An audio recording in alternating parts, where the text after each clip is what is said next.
Welcome back to my YouTube channel. Make sure to like and subscribe to the channel for more interesting stories like these. Now, let's get into today's story video. I kicked my wife of 14 years out for cheating for the 6th time. This might be a lengthy one. I'll do my best to make it as brief as possible. I'm a 37-year-old man. I was married for 10 years and had been with her for 14 years. I discovered she was cheating on me again 4 months ago. A little background information. My soon-to-be ex and I got off to a rocky start in our relationship. She had an affair with me while she was still seeing her ex-boyfriend. She stated she was leaving him at the time and that she slept apart from him. That it was all over with them. I really should have known better. So we began dating, and after just a week, she's already riding around with her ex. She said she was just giving him a ride because she felt awful. That was a big sign for me, but I hadn't had a partner in 2 years at the time, so desperation may have played a role in my choice. I was feeling lonely. As a result, I decided to give her the benefit of the doubt and stick with her. She had nowhere to go after she moved out of her ex's apartment, so I began sneaking her into the place I was living, risking being tossed out just so she might have us somewhere to stay. At the time, I was residing with my grandma. When I was found sneaking her in, my grandma told me she wasn't welcome anymore. So, instead of cutting it up, I moved out with her since I had nowhere else to go. We ended up spending the night at my sister's childhood friend's father's place. We spent the night in a garage. My stepfather's aunt then took us in. For a while, everything was perfect. In terms of our relationship, that first year was the only nice year we had. So all this time has passed, and she has only worked 4 or 5 months of the first year. She was then dismissed. So I worked and tried to help us as much as I could. So, with the support of my stepfather, we got our own house. This was my first time living on my own. It's also hers. Everything was going swimmingly until she became pregnant. I was overjoyed since I had always wanted to be a father. I adored my daughter beyond anything else. We got into trouble since she didn't work, and I was the only one who could support us. Unfortunately, I worked in a low-wage job and didn't earn much money. So we borrowed money from a man she met via a mutual acquaintance.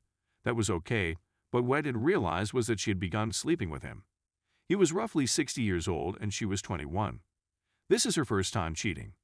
She attempted to convince me that he had told her tales about his time in jail and how he had murdered someone and gotten away with it, and that if she didn't sleep with him, he would kill me. For at least 3 months, she had a regular affair with him. I was devastated when I discovered the truth. I couldn't believe she'd sleep with this guy in our bed, with our kid not more than 20 feet away. My daughter was just a year old, so I stopped her from visiting him and attempted to straighten things out for the sake of our kid. We all make errors. How am I to judge? I reasoned, so I persuaded myself that she was speaking the truth when she said he was forcing her. So we filed a police complaint, went to court, and then nothing happened. Turns out he never went to jail and never murdered anybody, so her narrative seemed a bit far-fetched after that. But I maintained the connection, believing it was a one-time thing. I was mistaken. Not even a month later, I receive a phone call from some random man informing me that she's been talking to him and even went to visit him when she was supposed to be out searching for work and I was at home caring for our baby. He was upset with her for not leaving me for him, so he revealed her identity to me. To cut a long tale short, I forgave once more. Then, approximately 6 months later, a random lady phones to inform me that she's been emailing nudes to her partner, with whom she has children. She wanted to tell me what my ex was up to because she was as upset as I was. Once again, forgiveness. So, at this point in the tale, I make the decision to marry her. Let her know that I'm still interested in her, even if she's made errors. She is my child's mother. I can't simply throw her out and let my kid grow up with divided parents, can I? That was something I didn't want to do to my kid.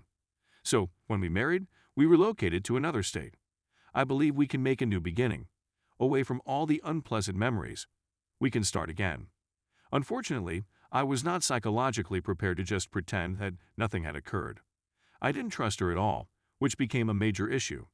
She worked hard for a time to show she could be trusted and that she was sorry for what she had done to me, but she cheats again. Not straight away, but shortly after we relocated. My kid was the first to be born. Then she decided to cheat once again. This time, she was emailing naked pictures to random strangers on the internet. She would email nudes to anybody who would give her the time of day. She's not unattractive either, And I catch her again, and she tears and apologizes and vows she'll never do it again. And, one again, I don't want to split up my family because she harmed me. I can take it for my kids, I reasoned. We're in our third or fourth year together. Keep in mind that she has been staying at home the whole while I have been working. So she had the whole day to do anything she wanted, and I had to live in fear of what she may do. So at the time my kid turned 4, I discovered she was doing it again, but this time she was sending nudists to everyone she could. I mean, she sent the man next door naked, and another neighbor told me about it. Then, 6 months later, I discovered she was chatting to roughly 30 individuals online at the same time. She had 193 nudists and maybe 30 or 40 movies that she sent to random folks. Her mother provided her a hidden phone so she could cheat. Don't get me wrong, I was far from perfect. I was very furious, very suspicious, and quite wounded. As a result, I experienced more terrible days than good. So I attempted to accept blame for perhaps pushing her to cheat since I was a jerk at times. It is difficult to forgive someone who has cheated. It's difficult to appear as if everything is okay or to persuade oneself that everything is well. But I didn't want to split up my family. I didn't want my children to go through it. As a result, I remained. We moved to a new home not long after that, my current residence. Everything seemed to be in order, but I was once again mistaken. This time, she met a strange man on the internet. I invited him to our place while working second shift and was sleeping in our bed with him once again. She said she used condoms this time, but I got gonorrhea. Even in her admissions, she lied. But I persisted. We've been together for 12 years at this time. I told myself that if she did it again, I would make her leave no matter what, and that's exactly what I did. She sort of let herself down the previous time. She was watching a TikTok and was experimenting with a new filter, which she wanted me to try as well. So she offers her phone to me, and there it is. There were more nudes in the thumbnails of the most recent images taken. So I asked what this is, and she responds, "Oh, I was going to mail them to you." I should have known better. As a result, she confessed, again, and I informed her politely that she had to go. It took her 2 months, but she was ultimately able to go. That was almost 2 months ago. I was polite. I didn't shout or holler. I never threatened to take the kids. Actually, I promised her I'd do a no-fault, no-contest divorce if she simply did 2 things. Please let me know when you start dating someone. As a last note, please keep that individual away from our children until the connection is serious. She gave me an STD, so she's not exactly the greatest character judge. I don't want to be concerned about who she brings around our kids. That didn't seem like too much to ask. I was once again mistaken.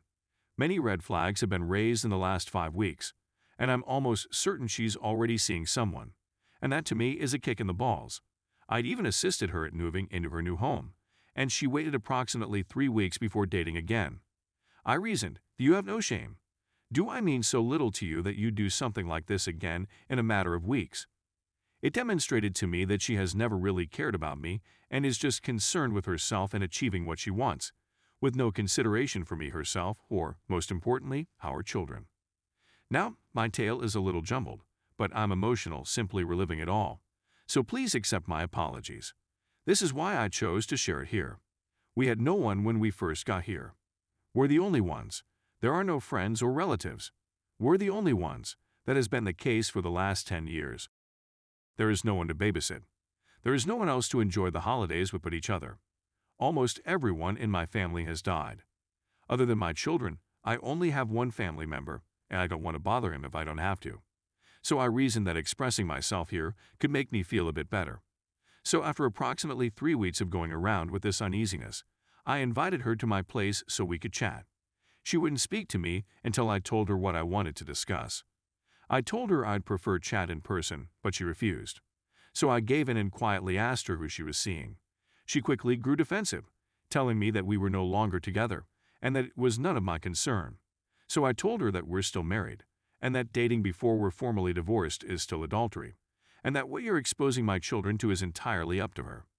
As a result, she began threatening me in court, saying that if I attempt to get her in trouble, she would tell them about our argument 3 years ago.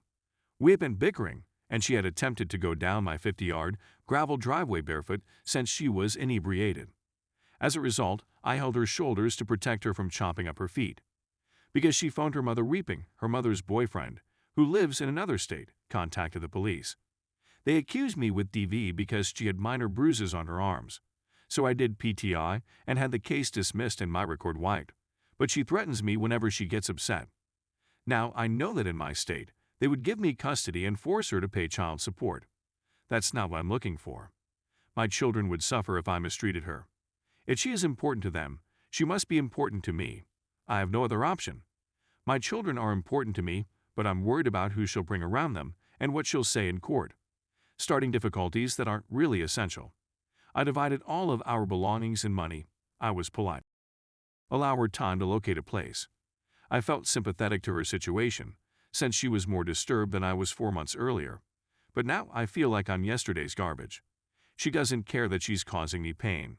So it all struck me today, and I burst into tears. I'm missing her. Do you believe it? I know it's pitiful. I'd never be with her or trust her again. Yet I miss her terribly. Even right now.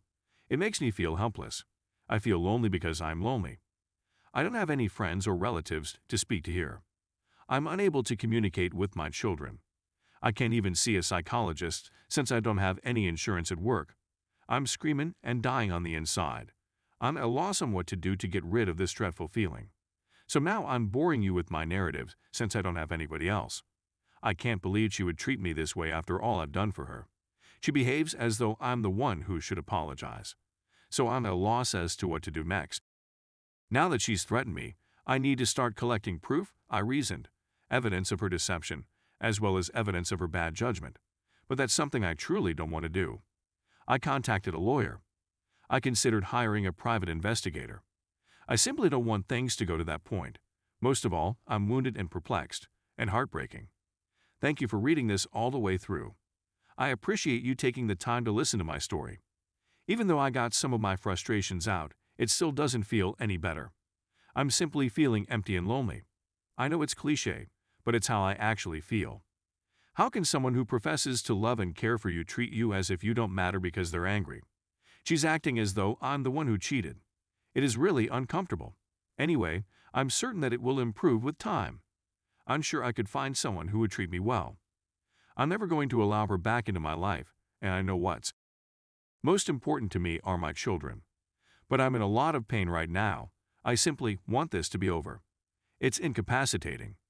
Take this one piece of advice if you're still reading this. Don't pretend to be pleased if you aren't. It will not work. In fact, it will aggravate the situation. Don't settle for anything, even relationships. I feel like a complete. Nobody I know would forgive someone who has cheated so many times. The first time she cheated, most people I know would have broken it off. And I didn't do it. As a result, I now feel like a who has been exploited and mistreated. I accept responsibility for my actions in our relationship. But I do not deserve it. Or maybe I do, I'm not sure. For the time being, I'm going to attempt to concentrate on my children and my career, taking everything one day at a time.